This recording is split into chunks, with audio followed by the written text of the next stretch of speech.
My name is Lynn Pham. I'm 29. And last weekend I stepped off a packed TTC bus into the kind of snowstorm that makes the whole city feel brittle. The sidewalks in Scarborough were already iced over. And I had to cradle my little paper envelope against my coat so the wet flakes wouldn't smear the ink. It was my grandpa's 80th birthday. He'd insisted on celebrating at the bakery. Our family's pride and heartbreak rolled into one. The smell of warm baguettes and banh mi always clings to the walls. Even when the ovens are off. That night, though, the air had another layer. The faint metallic tang of space heaters straining against the cold. Hydro rates had spiked again. And my parents were juggling bills like hot trays. I told myself the envelope I carried was enough. Small, yes, but enough. Inside, laughter bubbled, half from the birthday. Half from the Leafs game humming on a TV in the corner. I spotted my older sister, Serena, sequins glittering on her dress. Phone tilted just so to catch her best angle. She always did know how to own a room. Her eyes landed on the envelope tucked under my arm. A smirk spread across her face before she even said a word.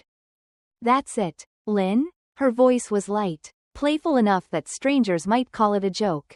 But I heard the blade under it. For Grandpa's 80th? A letter? Not even a real box? A few cousins chuckled politely, unsure which side to stand on. The room was warm, but I felt the cold draft from the door at my back. Snow still clinging to my boots. I swallowed and managed a smile. It's something I worked on. She tilted her head, lashes fluttering. Worked on? Or couldn't afford better? No one gasped, but I caught my mother's hand freeze mid-slice over the birthday cake. Grandpa looked down at his tea. My father cleared his throat. Too loudly, as if noise could soften the words. I wanted to explain. About the bakery lease. The clause that threatened to crush us. About what I'd tucked into that envelope, but the words stuck. This wasn't the place. So I just pressed the paper closer to my chest. Snowmelt dampened one corner. My palms were slick. Serena turned away, triumphant in her silence. And the party's chatter filled the gap again. But I could feel the eyes still on me. Like I was the punchline that hadn't landed yet. Outside, a plow scraped down Birchmount Road. The sound rattling through the bakery windows. For a heartbeat, I wished I'd stayed in Montreal. Curled up in my tiny apartment where the only judgment came from the radiator's hiss.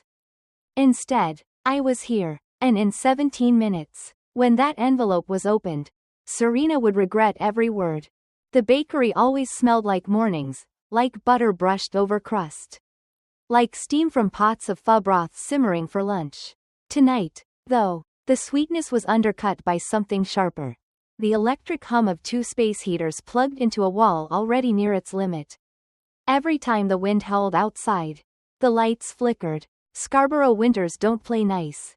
You think you're prepared, then one storm sweeps in. And suddenly the bus is delayed 40 minutes. Your phone dies in the cold. And the city feels like it's built out of glass. That night, the whole block looked frozen solid. Except for the bakery windows glowing weak yellow onto the snow. I caught a glimpse of the hydro bill taped above the cash register. My dad always left it in plain sight. As if to remind himself it wasn't just a number, it was a deadline. The total was circled in red ink. Higher than I'd ever seen. Almost $2,000. For 1 month. Grandpa's party was meant to distract from all that. The folding tables were crowded with aluminum trays of potluck food. Butter chicken from a neighbor. Pierogies from next door. Spring rolls my mom rolled herself. Scarborough potlucks are like that. Each dish carrying an accent. All of them piling into one story. And then there was Serena. Floating between tables like she owned the place. Her dress caught the light with every turn. Her laugh trailing after her like perfume. She had a glass of white wine in one hand. Her phone in the other.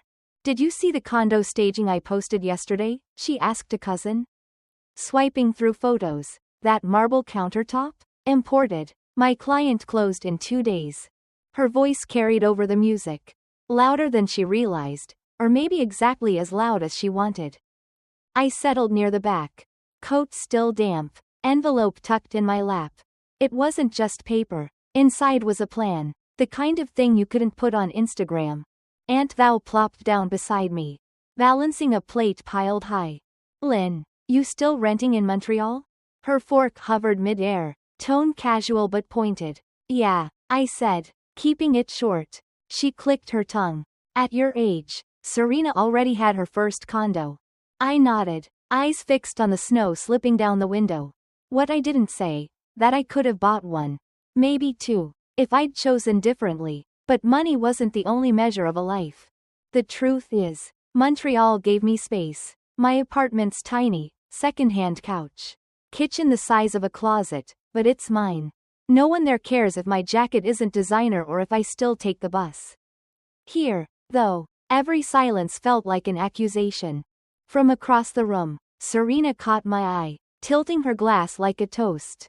The smirk was there again. That old sibling script we'd rehearsed for years, her shining.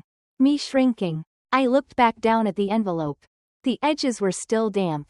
Ink bleeding slightly where I'd written Grandpa's name. I pressed it flat with my palm, steadying my breath. Because the stakes weren't just about pride. The bakery lease had a clause buried in the fine print, one my parents barely understood until it was too late. A rent hike disguised as maintenance fees. Retroactive, effective in spring. If they couldn't cover it, the bakery, 40 years of sweat and survival, would slip away. That's why I'd spent months drafting what lay inside the envelope. A proposal, a structure, a lifeline, small enough to hold in your hand, heavy enough to change the family forever. I wasn't sure if they'd accept it, but I knew they needed it. Somewhere behind me, the TV blared, the Leafs down by 2. My uncles groaned, then cheered as if the game mattered more than the room they were in. Maybe it did. For them, hockey night was safe, predictable, something to argue about without breaking anything real. But I couldn't look away from the bakery lights dimming and brightening. Dimming and brightening, like a warning signal only I seemed to hear. 17 minutes, I thought. That's all it would take. The longer I sat in that room, the tighter it felt, like the walls themselves were leaning in, pressing against my ribs. Dinner plates clinked. Someone uncorked a cheap bottle of red, and the scent of tannins mixed uneasily with fish sauce and butter. A hockey commentator shouted from the TV in the corner, and that's another goal against Toronto. The groan from my uncles rose like a choir of defeat. At the center of it all, Serena's laugh cut through the noise. Bright, deliberate, she held her phone up, showing a filtered shot of her condo balcony at sunset. Downtown views, she announced, as if the skyline belonged to her. A cousin leaned in, nodding with awe. Meanwhile, I kept my hands around the envelope in my lap, the paper still soft from melted snow. Noah, our youngest cousin, 24 and earnest, lugged in a small tripod. His parka still dusted with snowflakes. Grandpa, he said, adjusting the angle, I set up a private stream. Aunt Mai in Edmonton can watch. Uncle Ben from Vancouver, too. Grandpa smiled faintly, nodding his approval. Good boy. Noah fiddled with settings, not realizing the way Serena's friends eyed him like he was background noise. I caught his eye, mouthed thank you. At least someone in the room was thinking about connection. Not performance. But the pressure built in subtle ways. Aunt Thou refilled her plate, leaning toward me. So, Lynn, she asked, still working contract jobs? Must be hard without stability. I opened my mouth, but Serena swooped in before I could answer. She's in Montreal, Serena explained to the table, smiling sweetly. Cheaper rent, smaller dreams. Right, Lynn? A ripple of laughter. Not cruel, not loud, but enough. I focused on the steam curling from the buffet trays, rising and vanishing. My chest tightened. Another voice, Serena's friend, a man in a slim navy blazer, raised his glass. Hey, nothing wrong with small. Some people just aren't built for the big stage. The words hit harder than they should have. My father shifted uncomfortably, reaching for a spring roll. My mother's eyes darted between us, silently pleading, don't react. I pressed my nails into the envelope, its edge cutting faintly against my skin. Grandpa cleared his throat, voice hoarse. Enough talk. Eat. It's my birthday, not a competition. For a moment, silence. Then Serena leaned over, brushing his shoulder. Of course, Grandpa, We're just teasing. You know Lynn's sensitive. That word, sensitive, landed like a slap. I caught Noah glance at me through the camera screen. His brows knit, as if to say, I'm seeing this. They can't erase it later. The room buzzed again, forks scraping plates. Hockey fans shouting from the TV. Serena's laughter stitching through it all. But under the surface, every sound grated. Every glance was a reminder that I didn't belong here. Not in the way she did. I wanted to stand, to shout, to rip open the envelope and prove them wrong right there. But I swallowed it down. Because timing mattered, I shifted in my chair, whispering to myself, hold it. Just hold it. The bakery lights flickered again, dimming for a beat too long. Guests laughed nervously. Serena fanned herself dramatically. Even the powers tired of being in this old place. She quipped. More chuckles. Someone muttered about hydro hikes. My parents didn't laugh. The envelope grew heavier in my hands. I thought of the clause inside. The line that would flip this room on its head. But not yet. I lifted my gaze, scanning faces. Cousins trying not to pick sides. Aunts whispering judgments. Serena glowing in her self-made spotlight. Noah steadied the camera, his lips pressed thin. He wasn't streaming for strangers. Just family out west. But that lens, quiet and unblinking, felt like a truth serum. Proof that none of this was exaggerated. I drew a slow breath, tasting the mix of wine and pho and sugar. 17 minutes, I told myself again. One sentence in that envelope would make half this room fall silent. And I was ready for it. The storm outside roared like it was pounding at the walls, begging to be let in. Every gust rattled the bakery's glass panes, shaking the paper decorations my mom had taped up for Grandpa's birthday. Serena stood near the gift table, sequins on her dress scattering light like shards of glass. In her hand, she held my envelope. I hadn't even realized she'd slipped it away from me. Her voice carried over the chatter, slicing it clean in two. This is your big gift. Lynn? For Grandpa's 80th? An envelope from Dollarama? The laughter came quick, nervous at first, then fuller as her friends leaned in. Someone raised a phone as if the moment was too good to waste. I froze, my chair legs scraping against the tiled floor. My chest burned. She dangled the envelope with 2 fingers, as though it might stain her manicure. So light. Maybe it's, what? A coupon? A heartfelt poem? Oh, maybe rent money for your shoebox apartment? Each word landed sharp. My father's hand clenched around his glass until it trembled. My mother pressed her lips tight, eyes darting between us, silently begging for peace. Noah's camera was still rolling for the family stream. His face twisted, uncertain whether to intervene, but he didn't lower the lens. Then Serena did it. She flicked her wrist, and the envelope sailed through the air, landing with a dull slap into a puddle of melted snow by the bakery door. The paper darkened immediately, ink bleeding. The whole room seemed to exhale at once, some gasps, some stifled laughs, some silence too thick to cut. Grandpa's cane tapped against the floor. He leaned forward, face drawn. Serena, he said softly, but she only laughed, brushing hair off her shoulder. Relax, Grandpa, it's just a joke. She knows I love her. I swallowed hard, heat rushing to my cheeks. Every instinct screamed to run, grab the ruined envelope, shove it into my coat, disappear into the snow. But my feet wouldn't move. The lights flickered again, dimming long enough that for 3 seconds, we all sat in near darkness. In the glow of cell phone screens, I saw pity on some faces, smugness on others. When the lights blinked back, Serena raised her glass, as if nothing had happened. To Grandpa, she declared. A few voices echoed half-heartedly. But the envelope remained on the wet floor, ignored, trampled by melted snow and salt dragged in from boots. My throat tightened. That envelope held months of work, sleepless nights, a lifeline for this bakery, and now it lay like trash. I wanted to scream, to tell them what was inside, to make them see, but the weight of all their eyes pressed me still. Instead, I gripped the edge of my chair so tightly my knuckles blanched.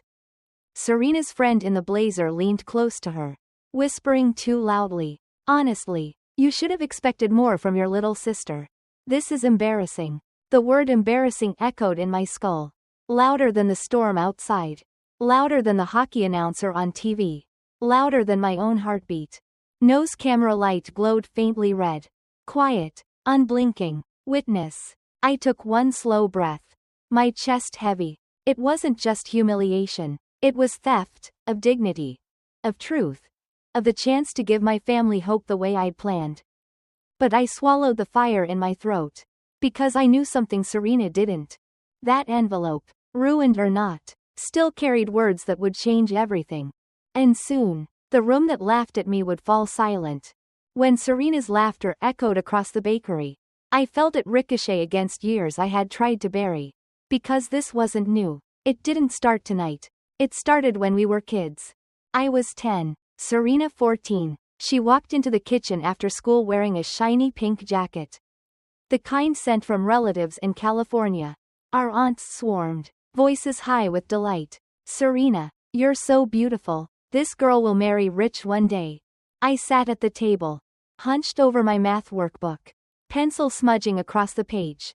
One aunt glanced at me, chuckled softly. Lynn is good. She's smart. But quiet girls don't get noticed.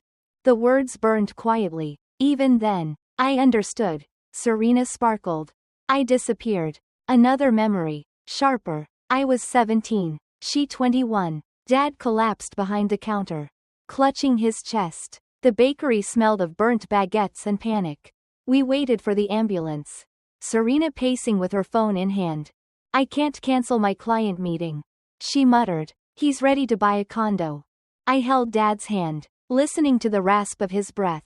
The siren still too far away. Mom whispered prayers under her breath. That night, something settled in me. If Serena's currency was charm and deals, mine had to be endurance. Someone had to hold the walls up when they cracked.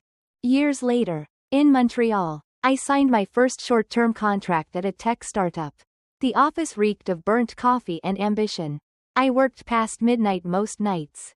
Code spilling from my fingers. Eyes gritty. No one cared what jacket I wore. Only whether the system was running by morning. It wasn't glamorous, but it was mine. And yet, every holiday back home carried the same script. Serena showing photos of condos, handbags, vacations, aunts clapping, cousins leaning in, my updates, contracts, projects. A one-bedroom with a view of a bus stop, barely stirred a nod. The final push came last spring. Dad called me at midnight. His voice raw. Daughter, the landlord sent new papers. Maintenance fees increased. If we don't pay, we lose the bakery. I heard paper crinkle in his shaking hands. The lease clause, buried in legal jargon, was a trap. Retroactive fees, impossible to pay. I stared at my screen in Montreal. The glow of unfinished code reflecting back. And I knew, I couldn't just send money. Money would vanish into Serena's pride or Dad's stubborn refusal to ask for help. I needed something sturdier. That's when the idea began. A co-op structure. A prepaid hydro fund. Protective clauses. A way to keep the bakery alive without letting greed swallow it whole. Serena wasn't just cruel. She was desperate, though she'd never admit it. Last summer, I saw her Instagram, champagne glasses. Rooftop selfies. What she didn't post, the midnight calls. Begging Dad to co-sign a loan, just to stage another condo. The way she pawned Mom's gold bangles to cover credit card minimums. She wasn't mocking me tonight out of pure malice. She was fighting to protect an image already cracking. And humiliating me was easier than admitting the fractures in her own reflection. The bakery lights flickered again, dragging me back to the present. Serena's laugh still rang, but now layered with all those memories, the jacket, the burnt baguettes, the whispered prayers, the Instagram filters. I pressed my palm to the envelope. Even damp, even stained. I hadn't come home with riches. Not condos, not handbags. I came home with a way out. Not for Serena's pride, not even for my own dignity. For Dad's trembling hands, Mom's weary shoulders, Grandpa's cane tapping in quiet warning. And I would not let a puddle of melted snow erase that. The envelope lay near the door, edges soaked, ink bleeding like veins. No one moved to pick it up. Not my parents. Not my cousins. Not me. Then the door banged open. A rush of icy air sweeping in. Marisol stepped inside, brushing snow from her coat. Her glasses fogged. She was late. The storm had stalled traffic across the city, but she was here now. Her eyes swept the room, taking in the silence, the too bright laughter, the ruined envelope on the wet floor. Without a word, she bent down, lifted it carefully, and brushed the slush from its surface. This yours, Lynn? I nodded, throat too tight to answer. Marisol adjusted her glasses, peeled open the flap. The paper crackled, edges damp, but the print inside still clear. She drew in a breath and raised her voice so everyone could hear. This isn't just a letter. It's a proposal, a cooperative ownership agreement for this bakery. The chatter died instantly. Even the hockey announcer's voice from the TV seemed to dim. She continued, flipping to the next page. It includes a hydro prepayment fund, 12 months already covered, and a clause to restructure ownership so the bakery can't be seized by predatory lease increases. Gasps rippled through the room. My father blinked rapidly, his lips parting as though he'd forgotten how to breathe. My mother's hand flew to her chest. Serena's smirk faltered. Marisol's voice grew steadier, cutting through the silence. There is also a conditional micro-trust. Its purpose? To support Grandpa's care. But, she paused deliberately, eyes scanning the room. There's a clause. Any beneficiary who humiliates a co-owner in public will be suspended from benefits until a mediated repair occurs. The words landed heavy.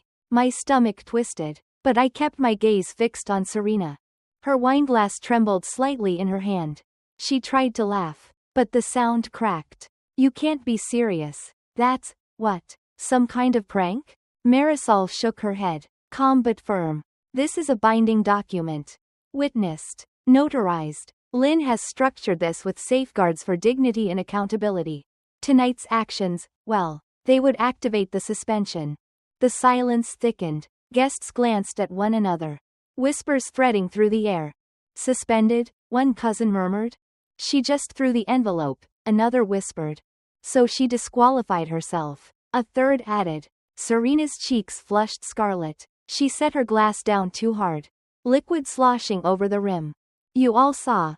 Come on. It was a joke. I was just teasing. But the words rang hollow. Nose camera light blinked steady. The quiet witness no one could ignore. My grandfather tapped his cane. Slowly. Once. Twice. His eyes glistened. Respect is the first ingredient in bread. He rasped. Without it, nothing rises. His words pressed deeper than any legal clause. The room shifted. My father exhaled, voice low but firm. Lynn, you did this? You planned all this? I swallowed hard. Yes. For you. For Mom. For Grandpa. So the bakery won't be swallowed by bills. My mother's eyes filled, tears catching in the flickering light. Serena's gaze darted around, searching for allies, but faces turned away. Her friends shuffled awkwardly, unsure if they still stood on solid ground. Finally, she looked at me, her voice a whisper threaded with panic. You wrote me out? Just like that? I shook my head slowly.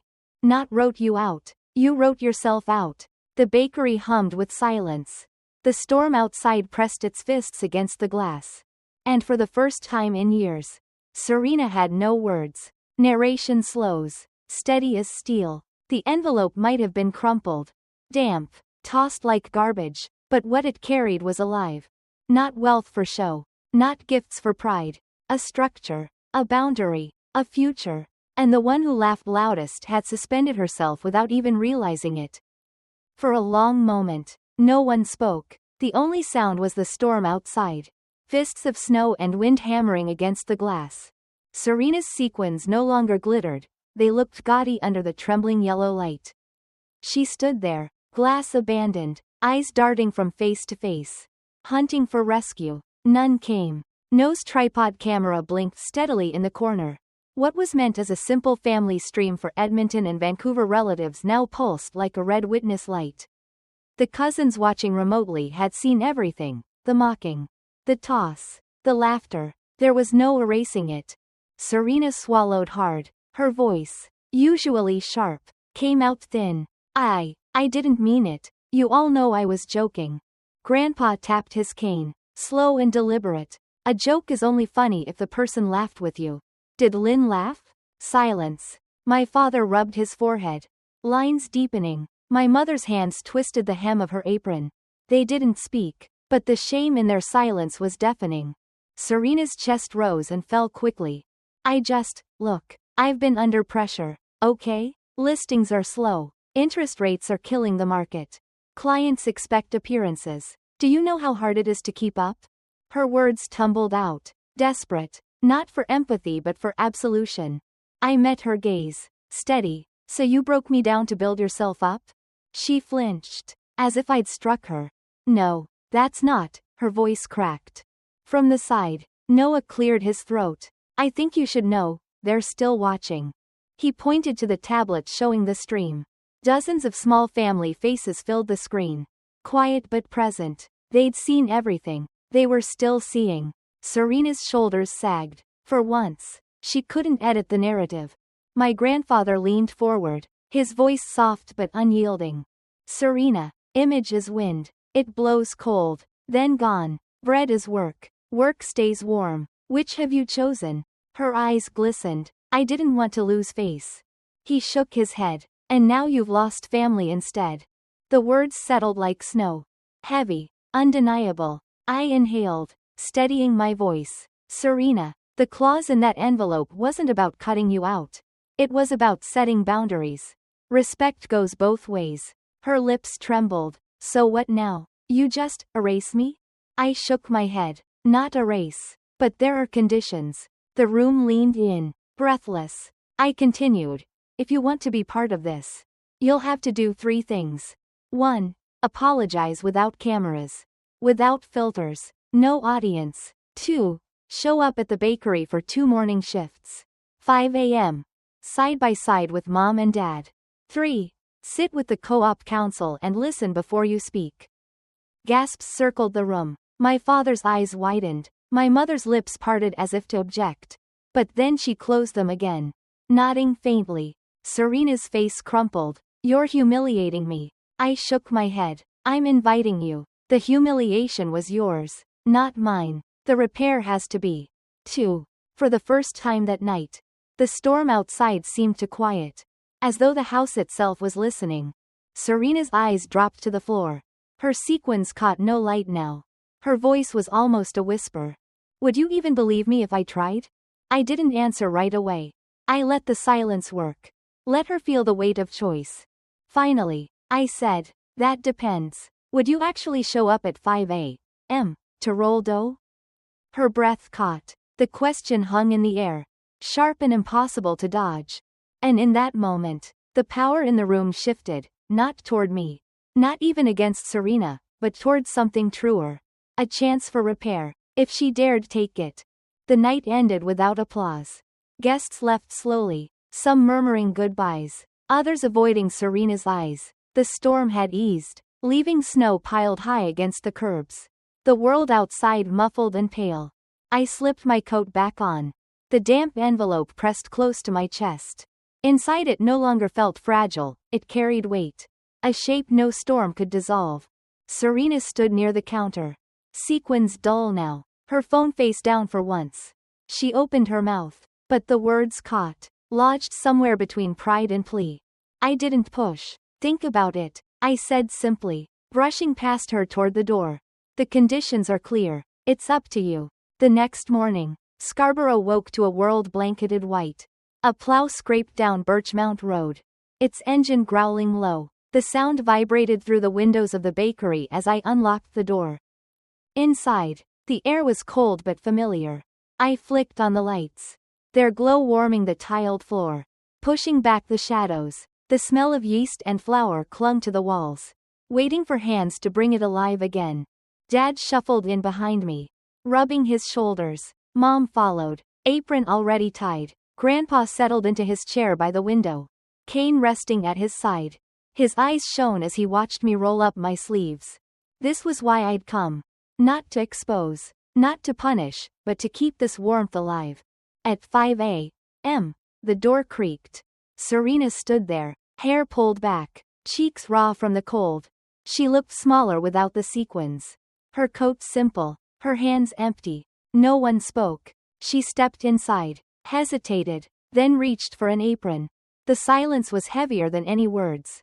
But for the first time in years, it wasn't hostile, it was waiting. Would she stay? Would she knead, sweep, roll dough until her nails cracked? Or was this just another performance? I didn't know, but the choice was hers. And the bakery would witness it. Later, when the ovens glowed and the smell of fresh bread filled the air, I pulled a second, smaller card from my coat pocket. This one had never been shown. Inside was a seed fund, small but sturdy, for a scholarship.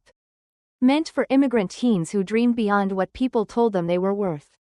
I traced the edge with my thumb, then slipped it back into my pocket. Not yet. Some things bloom only when the soil is ready. The storm had passed. The roads were salted, the sidewalks slushy, the city grinding back into motion. Our family wasn't healed overnight. Trust doesn't rise like bread with the flick of a switch. But the bakery lights glowed again, warm against the cold, and sometimes, that's enough to begin. At its heart, this story isn't about money, property, or even a bakery. It's about the quiet power of respect. And what happens when family forgets that love without respect is no love at all? For many of us in Canada, where life can feel like a constant balancing act between rising costs, cultural expectations, and the pressure to keep up, this lesson cuts deep. We've all seen it, the sibling who shines in public while the quieter one holds the weight of responsibility in silence. We've all felt the sting of being underestimated, or the temptation to measure worth through status symbols, cars, condos, careers. But dignity is not found in sequins or square footage. It's found in the boundaries we set, the care we show, and the choices we make when no one's watching. This story reminds us that respect is not a luxury. It's as necessary as heat in winter, as steady as bread rising before dawn. Without it, even the closest family can fracture. With it, even the hardest storms can be weathered together. So if you've ever carried an envelope of your own, a plan, a gift, a piece of yourself that others dismissed, remember, its value doesn't shrink because someone else fails to see it. Stand firm, respect yourself first, and the right people will learn to follow. Have you ever faced a moment like this in your own family? Share your story in the comments. I'd love to hear how you handled it. And whatever storm you're facing this week, may you find warmth, strength, and a light that doesn't flicker.